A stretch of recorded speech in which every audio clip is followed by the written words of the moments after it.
Welcome back, Wolfskinders, and welcome back to another top video. But this is not a top video, as the title says. This is a ranking video, and today we're going to be ranking the Waking of the Possessed. Now, these little familiars are very powerful in spellcaster decks, and I would thought that I would rank these little guys because they are very powerful if you can get up, but some of them are better than others, but these are how I'm going to rank them. So I hope that you guys enjoy this little short video. So let's get started. So at the bottom of the list, we have Greater Inferior Fire. This is a 2000 attack, 200 defense, and it says that you can special summon this from the hand or deck by sending one face-up spellcaster card or one face-up low-level, lower fire monster you control to the graveyard. Now, all these little guys right here are going to have the same way of special summoning cells based on their attributes. So you have fire, water, earth, and air. So this is what you're going to do. So I will skip mostly of that, but I will let you guys know about it by the fire. So one of the effects is that you're going to be using is when this card is special summoned by its effect, you can inflict damage to your opponent equal to the original attack of one monster they control. And the next effect is if this card is sent from the field to the graveyard, you can add one spiritual fire art card or one possessed spell or card from the end. Again, the second effect has to deal with the spiritual arts. Each one does the fire effects. I do not know which ones are the best, but it's that first effect that we're going to be looking at through all of these. So when you summon these guys, they're going to get one of these effects off. So this guy right here, being a fire, he does a burn damage. Burn is okay in certain aspects. I wouldn't really use him that much. Um, I wouldn't use him that much for his burn effect. Other than him being a pyro in a level 5, there's really not a whole lot to really work with this guy. So that's why he's at the bottom of the list, because he's just not the best out of them all. Next we have is Gigabyte.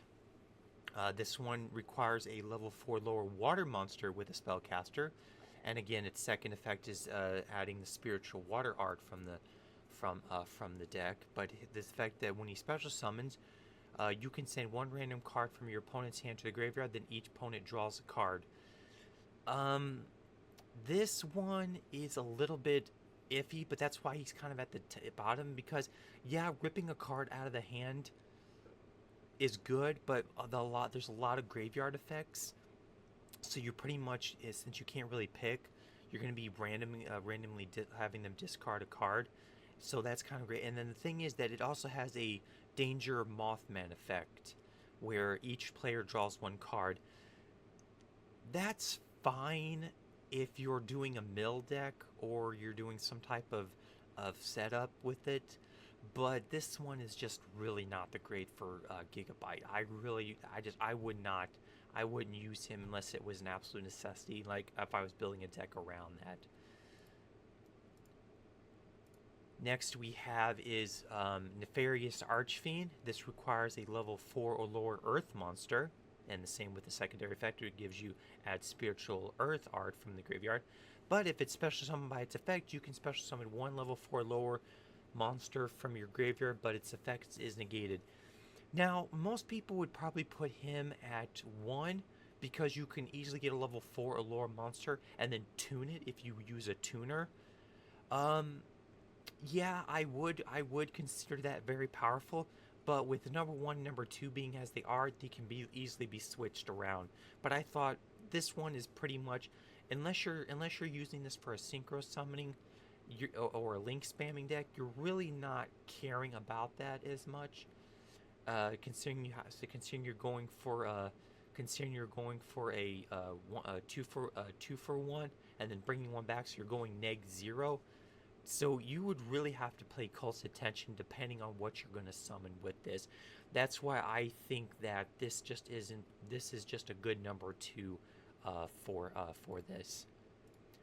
And for number 1, we have Ryu.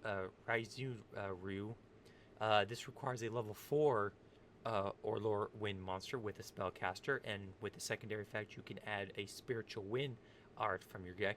And this effect, in its first effect, is when in special summon effects, you can return one card your opponent controls to the hand.